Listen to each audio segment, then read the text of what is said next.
Good morning, good afternoon, good evening, ladies and gentlemen. This is Yunus Arikan from ICLEI Local Governance for Sustainability.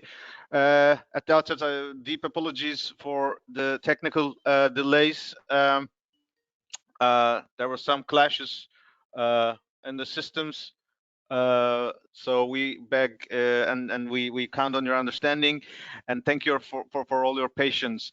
Today we will be having one of the unique moments, or one of the unique sessions, because for the first time we will have both of the COP25 and COP26 presidents representatives joining us.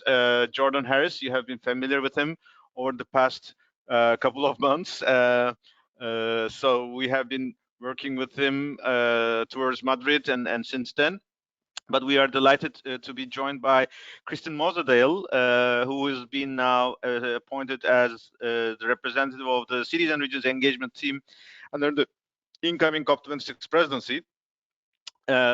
Jordan and Kristen have kindly accepted to contribute into the session, not necessarily as a slides, but they will provide updates from their sides. And in that regard, knowing that in the last webinar we have heard the plans or the strategies of the COP26 to 25 presidency from Jordan, and most of our colleagues are familiar, maybe we could think about starting with Kristen first, and then we can continue with Jordan, if that would be okay for them as well. In the morning session, Kristen was able to share some brief overview and some nice updates and some good announcements that I will reserve this for her to share with you.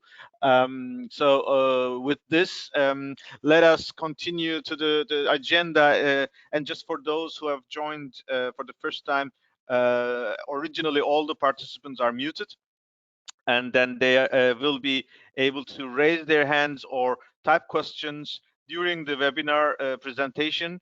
And we are aiming to have a Q&A at least for 20 minutes or so. And in that period, if necessary, we can already unmute you, and so that you can also verbally contribute into the discussions, either raise questions or share your updates as well. So with this, I would like to continue for the agenda for today. And for those again to recall, this webinar is presented by ICLEI in its capacity as the focal point of local governments and municipal authorities constituency. And in that regard, this webinar series is a monthly webinar towards COP. We are following this practice over the past years. In order to contribute to the information sharing for those who are not able to join this webinar, we are uploading the webinar recordings and the presentations on the web and sharing so that the discussions here are also recorded. Just wanted to inform this as well. So for the updates, as you remember, every time we start with the basic structure of the advocacy process in terms of the leadership, as well as what has been achieved over the last couple of weeks since the last webinar. We will spend obviously particular time with going through the agenda, because since the webinar on the 19th of February, significant updates have been circulated because of the overall global response to COVID-19 pandemic. And in the last slide, we will reserve some ideas about, regardless of the global advocacy agenda, how we can accelerate our roadmap that was announced in Madrid, that is based on 6 priority action areas. And then we will hear the contributions from the participants as well. For those who are familiar, in the last presentation, Jordan has shared detailed slides. So from these links, and when we received the webinar presentation, you can reach to the previous webinar recording and the presentation as well. Again, we are starting to recall the leadership as of today. Every year, the country who has hosted the presidency at the COP at the end of the year is responsible for the implementation of the outcomes. and the country who would host the COP at the end of that year is preparing its priorities and strategies as the incoming presidency, and the incoming presidency also designates the president designate, which is then approved on the first day as the first agenda item of the COP. So in this situation, we have the COP25 presidency led by Her Excellency Caroline Schmidt as the Minister of Environment of Chile, and she is supported by Gonzalo Munoz as the high-level champion. And the incoming presidency has appointed president designate as Right Honorable Alok Sharma, Secretary of State from Department of Business, Energy and Industrial Strategy. He's the Secretary of State of this department, and he has appointed Nigel Topping as the high-level champion, as well as Mark Carney as the finance advisor. Between these two COPs, every year at around May or June, Bonn is the host of the technical sessions, which is called Sub-Saharan Body meetings. And this year it is scheduled for 1st and 11th of June, but we will get back to this agenda later on. In terms of our engagement, the global climate advocacy is a multi-year process. Every year there are regular processes or regular agenda items. So the way we are engaging is that we showcase our achievements or progress on climate action at the local and regional level by convening our events or side events or summits, or informing the progress of our action through our reporting platforms such as CDP ICLEI Unified Reporting Platform. And we contribute throughout the year into the consultations. We participate as LGMA represented in the UNFCCC workshops. We also contribute to the planning and activities of the Marrakesh Partnership. We also contribute into the decision making through our interventions or submissions in sessions or during the sessions, as well as our communication with the Friends of Multi-Level Action, who are the ones who table the draft decisions so that our inputs are taken into account as party submissions as well. So this is also a process that is very important in our engagement. For 2020 COP, as we have noticed, every year COP can have specific agenda items depending on the political and technical priorities. We are all aware of the outcomes of Madrid, which was not very much promising in the sense of raising ambition. However, we are preparing our 6 priority areas on the multi-level action COP, which is the vision we would like to see in Glasgow, so that the multi-level collaboration is demonstrated in the best example in this historic COP. Our 6 agenda items or 6 priority areas are raising ambition, NDC vertical integration, localizing finance, climate finance, balance and mitigation adaptation, linking climate to circular economy and nature, and amplifying the global climate action beyond different ministers, such as ministers of urbanization, culture, and youth. When we listen to the past couple of weeks, the presidency has announced 5 thematic areas that are their priorities. These are listed as adaptation and resilience. UK was the coordinator of the resilience work stream of the 2019 UN Climate Action Summit.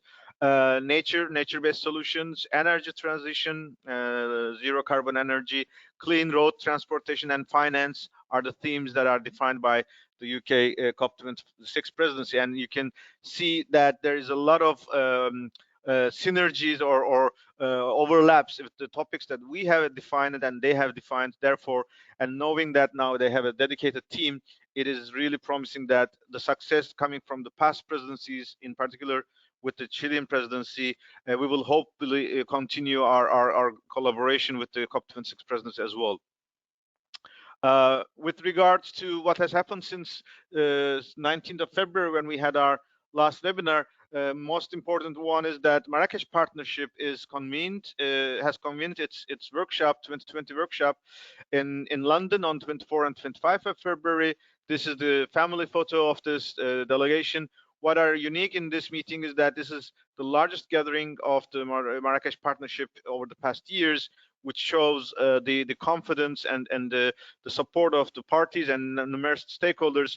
However, in this meeting, we have observed there was a relatively lack of engagement of the Global South representatives, but we are also aware it was just at the beginning of the Corona towards being a pandemic. So there are some reasons you may accept, but there was a keen interest that during the rest of the year there will be more efforts to bring global south. This was organized both as a collaboration of COP25 and COP26 champions. Gonzalo Munoz and Nigel Topping was there since the beginning throughout the 2 days. That showed the unity and their coordination and harmony. I think that is also giving a huge confidence.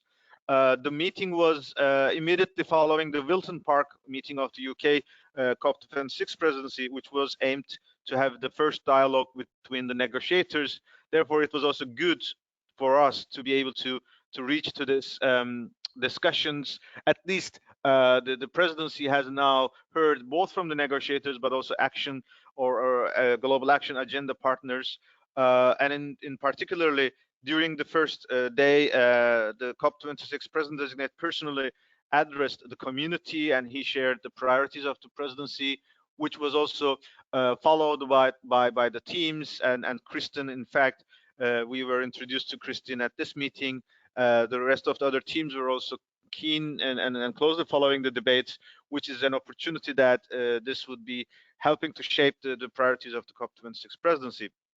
The agenda was, of course, a preparation for the year-round engagement of Marrakesh Partnership in terms of the outcomes of the set thematic groups or any products. But this time, particularly, this was the first, let's say, effort to start discussing what would be the global climate action agenda in the next 5 to 10 years.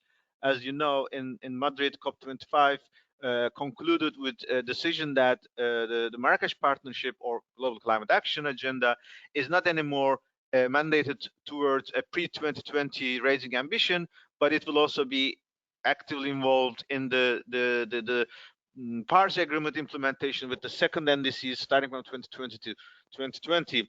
This gives a huge opportunity that what we have been doing so far can be expanded, and it could be connected to the NDC processes. Therefore, this exercise was very valuable, and the good news is that this was the first, but it is not the last. The champions have already confirmed they will start online consultations and expect submissions from parties and stakeholders. Obviously, after this meeting, there was already preparations for adjustment according to the response measures to Corona. Meetings were cancelled by the Secretariat as well. Therefore, there may be certain delays. We would all be flexible for that, but the intention is there, and we would be very happy to follow up in the next weeks and months ahead. A week after this Marrakesh Partnership, the COP26 presidency, incoming COP26 presidency, organized a briefing to the United Nations representatives in headquarters in New York.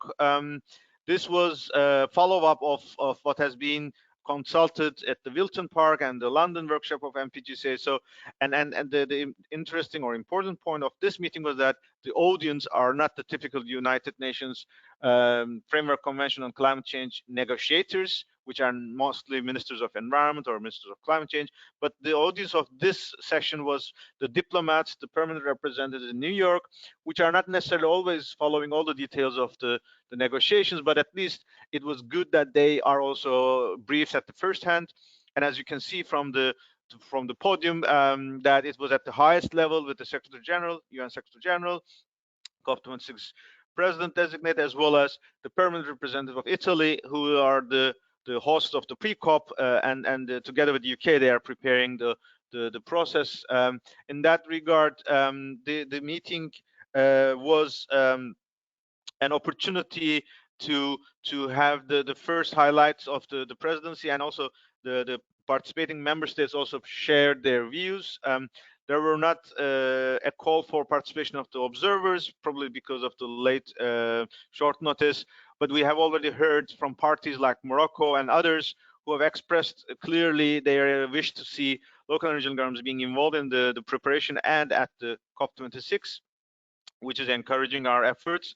You can find the speeches and webcasts of the event through the related links, and this was an important element that that was observed during the past couple of weeks. An important agenda came up shortly after this briefing. The Scottish Cabinet Secretary of Environment, Ms. Rosanna Cunningham, has communicated a letter to the incoming COP26 presidency with regards to the planning of the blue zone and green zone in Glasgow. Their proposal from Scottish Government as well as Glasgow City Council as an example of constructive inputs to the hosting of the COP26. This is also really a demonstration that every level of government has certain responsibilities, and this document was already shared publicly. Therefore, it's now available for everyone to have a look at it. But we are very happy because we have been already cooperating with the Scottish government over the past couple of months. We had been already jointly received their contribution to the launch of the COP26 roadmap at the Madrid COP at the session with the Chilean presidency. And we are already in touch with both Scottish Government and Glasgow City Council authorities in terms of planning for the engagement of local and regional governments, both inside the blue zone and the green zone. So this letter is also demonstrating the scale of activity that we can expect to be engaged with. Now we will focus a bit more on this revised calendar. As of yesterday, we have at the beginning of the year shared with you a list of around 100 events that will provide inputs to the COP26 or the outcomes could contribute to the discussions. From those 100 plus, we have made a list of 33 events, which are those hosted by LGMA or the official UNFCCC or Convention on Biodiversity negotiations. Some of the events of the EU and national governments, including the elections. There were events outside the UNFCCC, but under still in the UN authority, and there were events observance globally important days. So in total, there were 33 events. But as of today, until the beginning of June, among the 15 events that we mapped as priorities, 7 of them are already either cancelled or postponed due to the corona responses, which are, of course, shaping or will have consequences because we all know while the COP negotiations are important on these 2 weeks, the preparatory phase, the consultations, the communications between the parties and other actors throughout the year is as equally important for the successful outcome of the COP. So now if the meetings are cancelled, if the international travels are blocked, it is already creating concerns. Although we are using online tools, it is clearly a challenge for negotiators. And in that regard, we are also aware the COP25 Bureau will be meeting in next week on the 1st of April in Bonn, and we could also expect additional outcomes or additional updates in terms of especially the planning of the June subsidiary about the sessions planned for the moment on 1st and 11th of June. Other than that, if you look at this list, the biodiversity workshop on subnational engagement, which was planned to be hosted in Edinburgh by the Royal Scottish Parks, this is now turned into an online virtual event. ICLEI Cities Biodiversity Center, together with other partners like Regions 4, Committee of the Regions, the other partners in leading in the biodiversity agenda, they are closely in consultation with Scottish Government and the CBD Secretariat, so that this online consultation produces the results that we would hope that engagement of local and regional governments in the post-2020 biodiversity framework is also ensured as appropriate. We have seen the postponement of Europe Regional Climate Week. Just a couple of days ago, UN Global Transport Conference is postponed. Originally was in May. The Ocean Conference is postponed. Original planned in June in Lisbon. We are informally receiving discussions that IUCN World Congress at the end of June is also about to be postponed, but the official announcement will come in a couple of days. This is a process that is between IUCN and the French government, who is hosting it in Marseille. We have already seen that in early beginning of March, Covenant of Mayors ceremony was cancelled, but at the European level, the climate pact is still open for inputs by all Europeans, which will be a strong element in terms of the EU Green Deal towards COP26, and it will be backing or complementing the European climate law. Therefore, climate pact consultations are equally important. Um, in the next couple of days, as we have seen, as we have mentioned, we are expecting an agenda proposal in terms of how or whether the subsidiary body meetings will be held in June, or will it be postponed, or will it be in a different format like virtual, or will it be another, let's say, minimized participation like no side events or limited delegations, so that corona measures are still addressed as appropriate. Um, in the next couple of slides, we will be taking you through the other events that is not necessarily included as listed as priority, but there are still other events that are particularly contributing to these efforts. For example, all the workshops of UNFCCC is cancelled, as we all know. The municipal elections in France, the second round is cancelled. Obviously, uh, French local governments are now will continue, some of them with the existing leadership, but the French government will be probably addressing additional measures on how to address the results of the first round of elections. But obviously, it was important to hear this. Um, in terms of the April and May, for example, the municipal elections in England and Wales is also cancelled. This is also important because in addition to our Scottish colleagues, we are expecting to interact with the rest of the UK cities and regions, England, Wales, Northern Ireland. So the current leadership will continue. That will also shape some of the discussions in the next couple of days. We have heard the CMR summit is postponed. Just this morning, biodiversity negotiations scheduled in May is now moved to um, uh, end of August, but it is also possible that depending on the success of the corona measures, that could be rescheduled even again.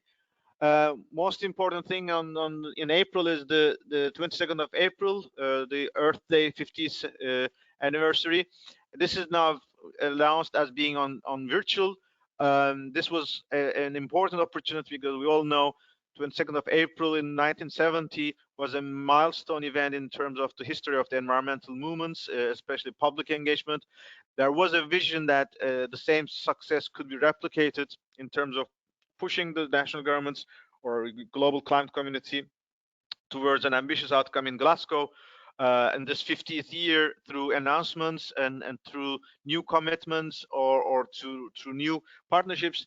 We still don't know how this will be managed under this current challenges of the corona, because obviously there are certain priorities, including local and regional governments, who are heavily feeling the pressure of responding to this lockdowns or other measures. Therefore, it may not be as promising as we have seen, but still we would make sure that the response to those emergency measures could be much better addressed if they are integrated to the climate action and the rest of the sustainability activities as well. Similarly, Austria World Summit or Rise Africa, these are the ones that are also postponed or scheduled for new dates. In June, as we said, in addition to IUCN and the Ocean Conference in Gothenburg, we were expecting to have the World Built Environment Conference. This is also cancelled. We are checking whether Commonwealth Head of Governments in Kigali will be still meeting. This is an important agenda because this year G20 Heads of State is scheduled in late December or late November, which is already when all the agendas are completed. Therefore, the Commonwealth Head of Government in Kigali would be one of the unique moments to have highest number of local, so national governments, heads of state level, to be pushing for the climate and nature negotiations. However, we have just heard on Thursday, G20 presidency is hosting a virtual summit, which is, of course, a good signal, but we don't know how much they will address the climate agenda in this call. So we will see, and again, we don't know yet whether G7 Leaders Summit will be convened as well. We have not updated the rest of the July and December agendas because it's very clear the challenges of the next couple of months will shape some of those events. Some events could still be convened, but some of those, if the preparatory phase are not conducted, it may not be possible to realize this. Even the corona measures are uploaded or cancelled. We're very much looking forward to see the decisions on the regional climate weeks, because that has always been a good opportunity to prepare, but we will all see and stay tuned for updates. Now, I would like to conclude with this last slide. As we said, regardless of what happens in the advocacy agenda, we all know the success of COP depends on what the national governments would decide at the national level and in domestic process or at the capitals. Therefore, the roadmap, LGMA roadmap for multi-level action is not just focusing for a COP agenda or COP engagement, but also it has to be conducted throughout the year. So in that regard, I'm just here sharing with you several updates on what type of engagements we could expect over the next couple of months. And also the participants here, colleagues from many of the partner networks, are actively involved in all these processes. So in terms of raising ambition, we definitely want to make sure climate neutrality targets are shared more visibly, and more cities and regions are announcing their commitments. Kristen will talk about this in terms of the strategy of the presidency, but there is also efforts that the climate neutrality definition and what options the cities and regions are using when they define their climate neutrality should also be transparent. This should reflect a diverse pool of options, and at least when we are able to hear these commitments, we should be aware what type of emission sources, what type of gases, what type of sectors, what type of sources, as well as whether this includes any offsetting mechanisms. So these type of information should be clear. They do not have to be aligned necessarily now, but at least we should be all aware who is committing to what. The other priority from our side as the raising ambition is that we know thousands of local and municipal councils have adopted climate emergency declarations, and it is essential that these emergency declarations are now further strengthened by climate neutrality commitments by before mid-century. So this would be an effort that we should be able to connect to the councils and the administrations, and we hope this community of those local and municipal governments or councils who have adopted climate emergency could be priority, or at least immediate priority for in convincing them for adopting climate neutrality targets. In terms of NDC vertical integration, of course, this is the most important topic of this year.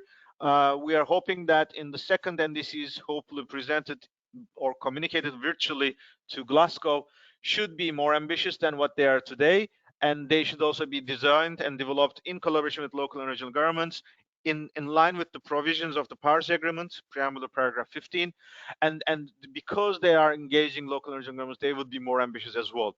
And in the implementation phase, local and regional governments are achieving the right incentives, technical, financial, and legal capacities for them to deliver their tasks.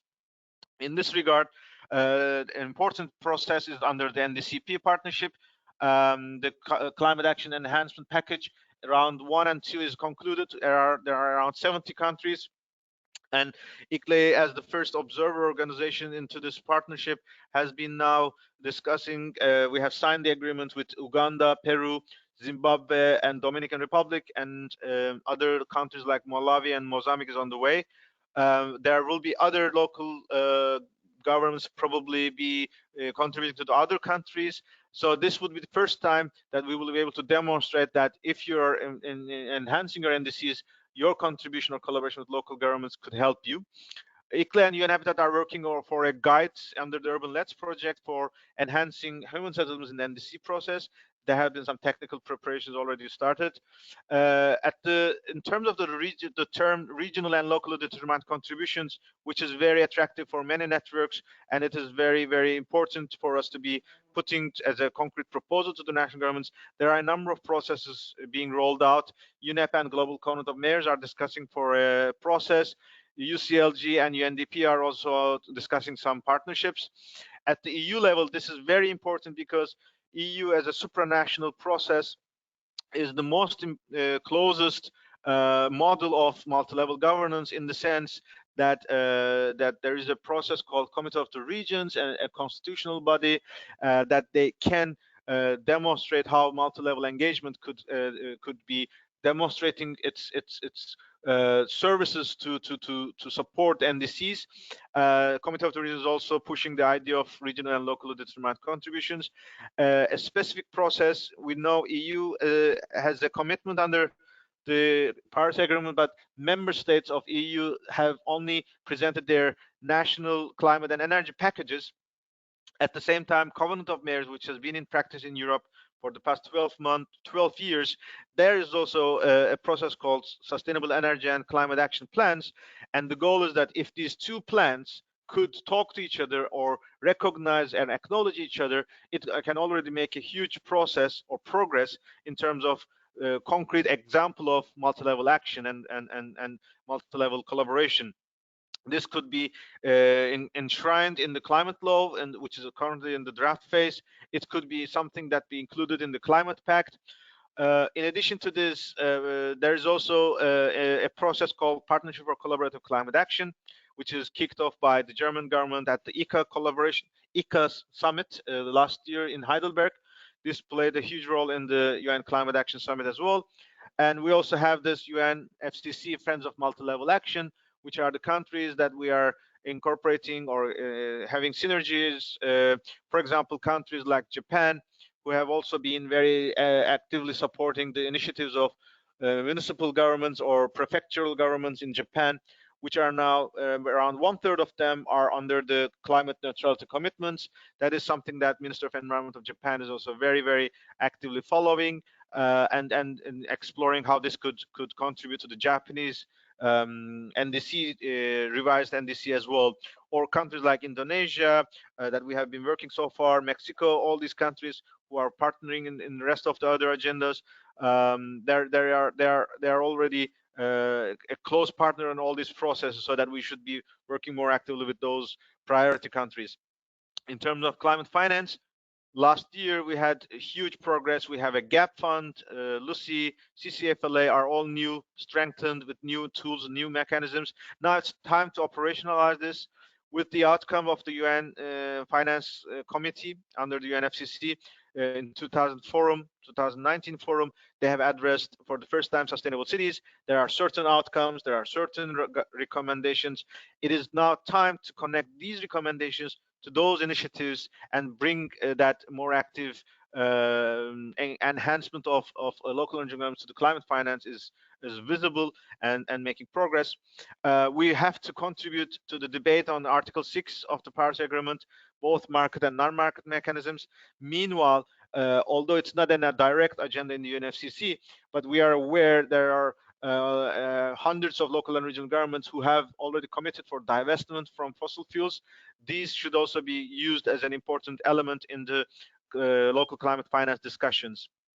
In terms of mitigation and adaptation, we should probably take the crisis into an opportunity where, when the countries are building back after the corona pandemic, they should be thinking that designing their cities in harmony with nature and designing their cities in close engagement with low carbon policies should be an opportunity for them to be much better addressing a new type of civilization, where we hope it will be much more environmental friendly. In terms of circular economy, this was a hot topic in COP25. We are expecting this would also be coming to the game in this year. Particularly, circular economy is also a very important agenda in the EU and climate deal and other sectoral initiatives. Obviously, the synergy between climate COP in Glasgow and biodiversity COP in COP15 in Kunming should be clearly now on the table. Luckily, UK presidency is also putting this as a priority.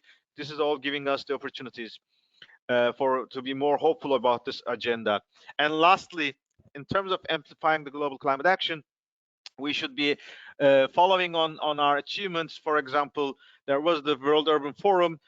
We had the urbanization agendas getting closer to the COP26. Hopefully, we will have an urbanization ministerial in Glasgow, and we should also be following closely the dialogue with education and culture ministers, initiatives like Climate Heritage Network, or the pre-COP hosting the education summit. Should be used for our purposes as well. We will be focusing on the new phase of global climate action, which will be hopefully in synergy with other UNFCCC initiatives like Action for Climate Empowerment, as well as a broader discussion of stakeholder engagement inside the UNFCCC. With this, I'd like to close my round and then immediately pass the floor to Kristen, so that we can hear the priorities. And we are once again grateful for her presence both in the morning and in the afternoon session now. And the floor is yours, Kristen. Thanks, Yunus. Hi, everyone.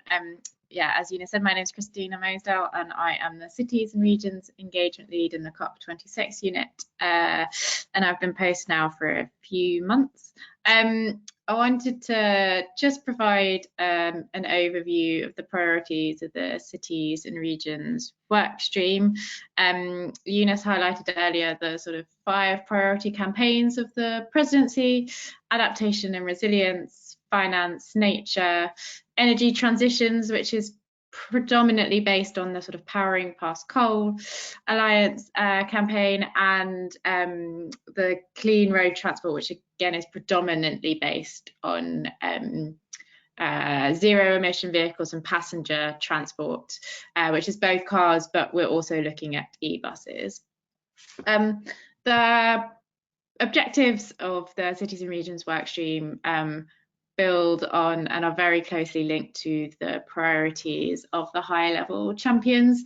So Nigel and Gonzalo set themselves an objective this year of increasing by tenfold the number of cities, regions, businesses and investors that have signed up to net zero as part of the Climate Ambition Alliance.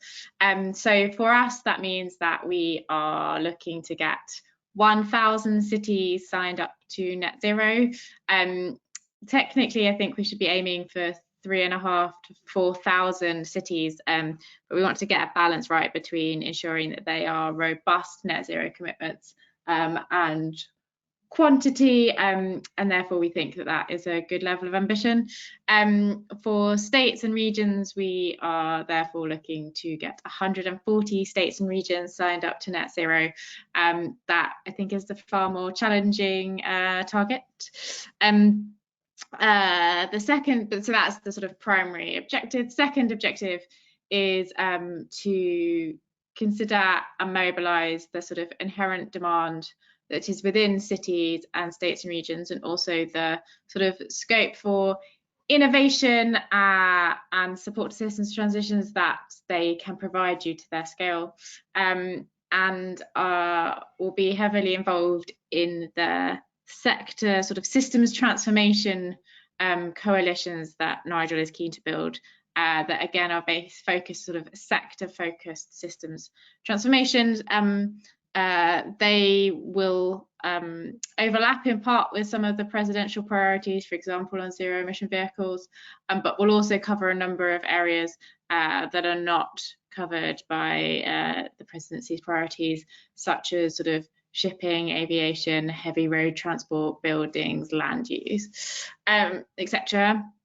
The 2 ones where we think cities will feature most prominently is the buildings and the built environment one, which is obviously a major one for cities and regions, and the second is sort of around e-buses, where we're looking to see if we can unlock the e-bus market in the global south, where there is less of the financial support and subsidies and grants that are provided in sort of Europe and North America to support the procurement of e-buses and cover the high upfront financial costs.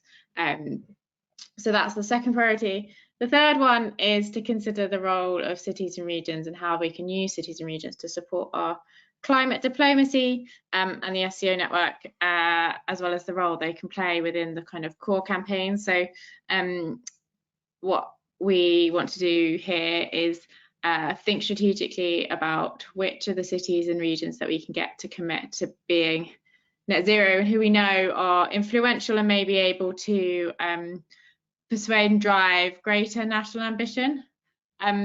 Alternatively, or in the flip side, we know that in some cases we may not make much progress with the national government. For example, most obvious example is in the US, and therefore our diplomatic strategy is quite focused on engaging at a sub-national level, cities and states. And so we want to sort of have a really thought through country strategy about how we engage with cities and regions that complements the overall diplomacy strategy. And then similarly, within our core campaigns, what's the role of cities and regions? So for example, for zero emission vehicles, if we don't think that we may get, for example, Germany to sign up to phasing out the internal combustion engine by 2040, can we get a number of German cities to sign up and commit to committing to implementing a zero emission zone within their cities, that and other similar supportive policies such as procuring e-buses, committing to only procuring e-buses from 2025, and that would support the phase out. You would adopt policies that would support the phase out of the internal combustion engine. So what is the role that we can get cities and regions to play within our core campaigns? And then the final objective is to showcase cities and regions at the COP. And this will sort of take two parts. It is likely, but not confirmed, because we haven't confirmed the overall agenda, that there will be a Cities and Regions Day, although I've had lots of mixed feedback, but would offline or even in the Q&A time, if we have time, welcome thoughts on a Cities and Regions Day.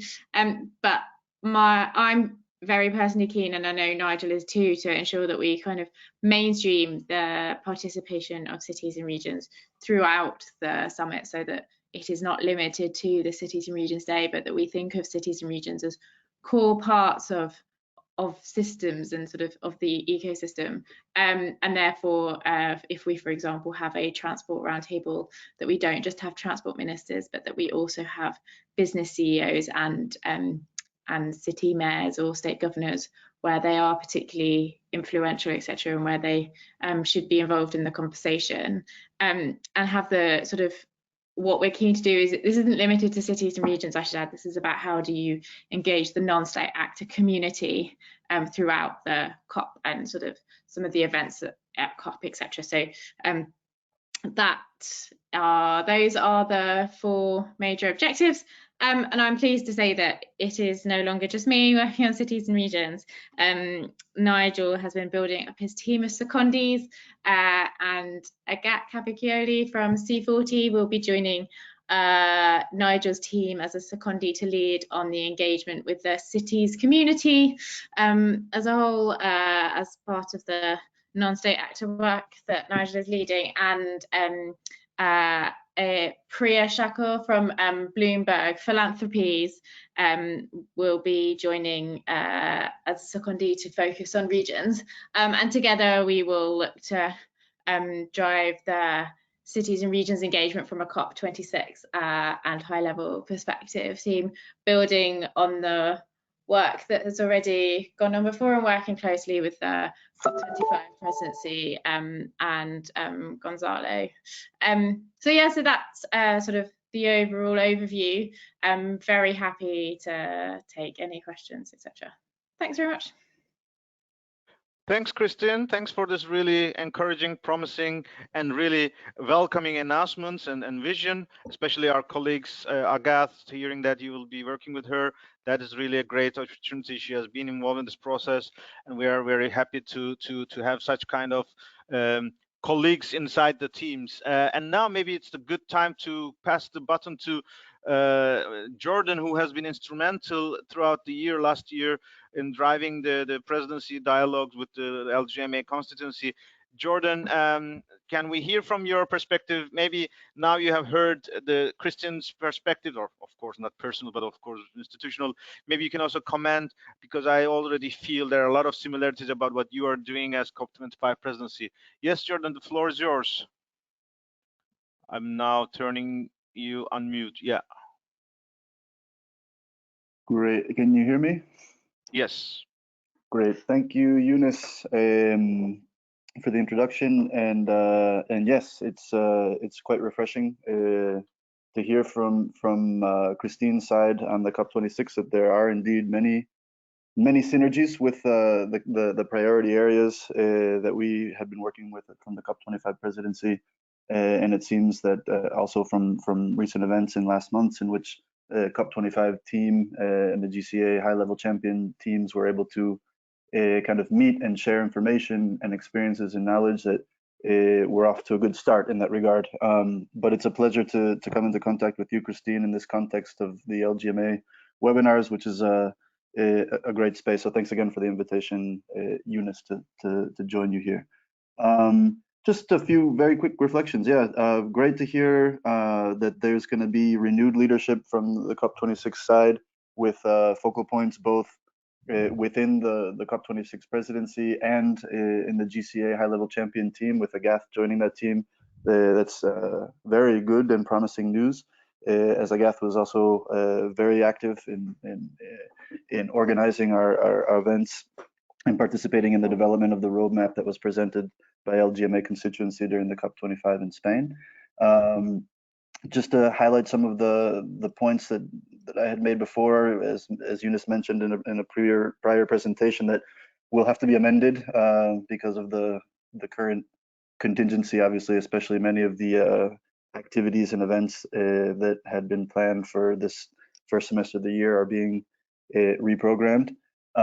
But in general, just to double down on what Christine has already mentioned, that one major priority is growing the Climate Ambition Alliance, especially cities and regions as members. As Christine mentioned, this very ambitious goal of a 10-fold increase, right?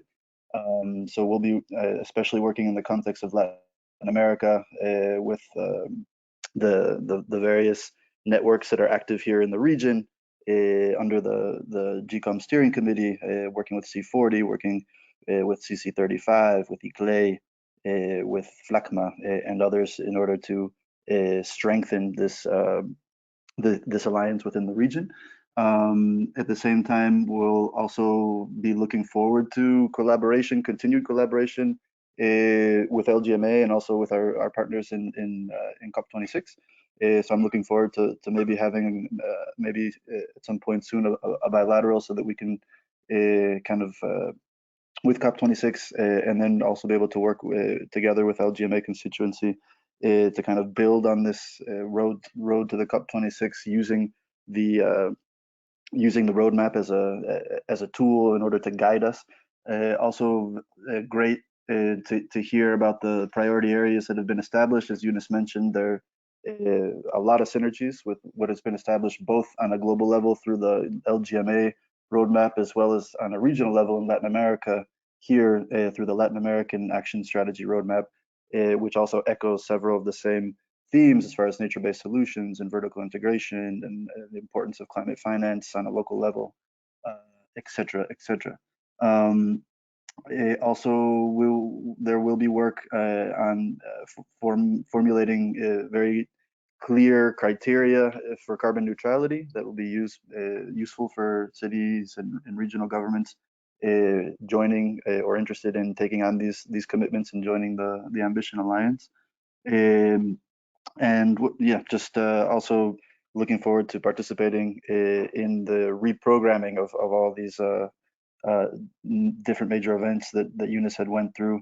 We know that it's going to be a complicated year, that especially the second semester is obviously going to be quite busy, stuffed with various agendas and activities all happening at the same time. It will be a challenge, and for that reason, at least from the COP25 side, we look forward to supporting in a coordinating role as much as we can in order to advance this agenda, both in Latin America and globally, to support the COP26 and the LGMA to the best of our ability, to assure that the COP26 has a strong subnational focus. So again, very refreshing to hear from you, Christine, and also more than happy to answer any questions and participate in any dialogue in the remainder of the webinar. Excellent. Thanks a lot. We have a couple of minutes, and actually we still can continue a bit further in case some participants would wish to see. But maybe one point that was announced on the morning, Christine, that for the next LGMA webinar, we are doing our best that Nigel Topping could join us on the 15th of April.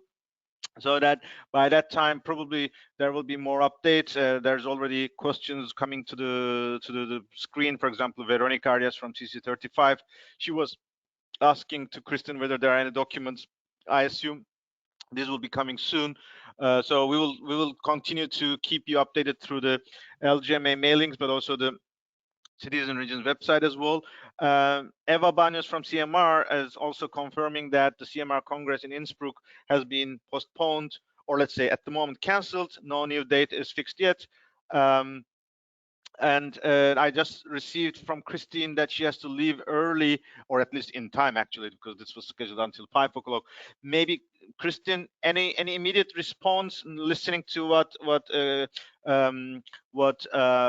Jordan has mentioned now, and maybe any additional remarks that you want to share with us before you leave?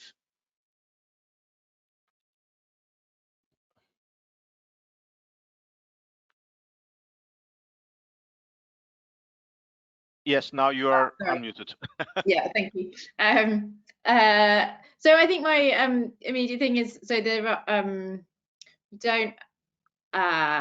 we didn't put any slides together for this, and I could hastily put some together, but we are looking to put together a pack, and at the next session, as Yunus said, we would like, we are hoping that Nigel will be able to join, and even if he doesn't, we'll just be able to go through in more detail how we intend to split things out between the team, provide more detailed overview of the objectives and how we would like to work with the constituency. Hopefully I've had a chance to talk more to Jordan, etc., and to build on it. So I'm very happy to sort of put together some contact details or some like some sort of basic things and some slides if helpful, but otherwise we rest assured we will send out further information before the next webinar, and as I said, at the next one we hope we'll be able to get Nigel to join us too. Excellent. Knowing that you would be leaving, so maybe we can continue with other partners if they wish. Veronica was asking, it was again, she was mentioning about monthly review on the progress. I think the LGMA webinars are the main purpose for that.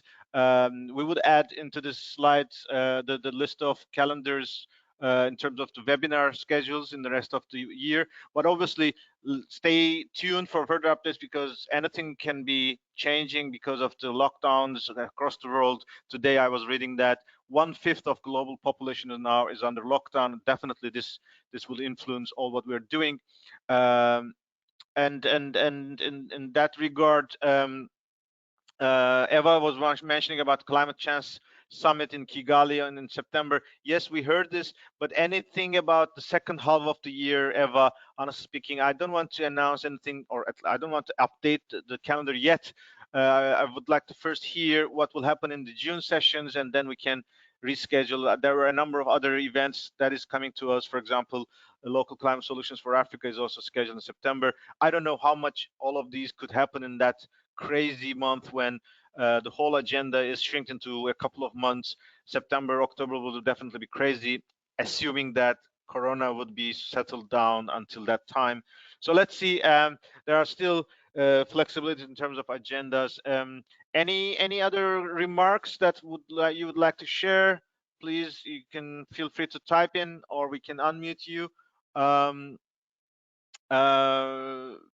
Again, we will upload both this recording and the recording in the morning. We also have contributions from other colleagues like WWF or COSLA in the session in the morning. So that was really a good opportunity. I think we are enjoying the benefit of working from home, that this is an opportunity that everybody can come together and share their ideas.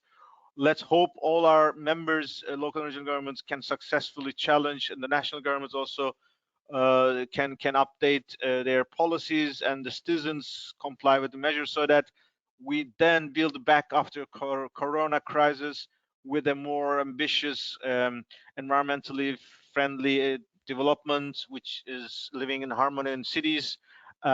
These are all this thinking that we all would like to share, but the important is how to materialize this, especially knowing that our members are heavily loaded with this immediate consequences of the measures. Kristen just left, just to let you know. Any other contributions? If not, we will keep you updated, of course, and we will be sharing further information as time passes, both from the presidency but also secretariat, probably in regards to SB 52, but also the roadmap agendas.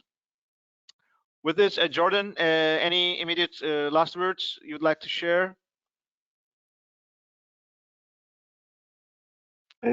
No, I think that's pretty much good for my part.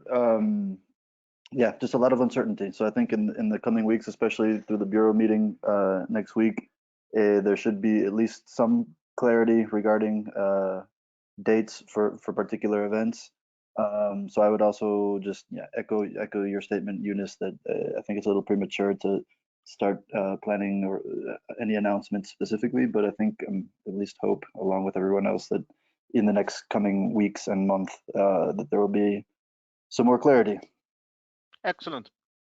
Excellent. Thanks a lot. And once again, wish you all a nice day and night or an evening. And we'll stay tuned. You will be receiving the links to this webinar in the next couple of days as quick as possible.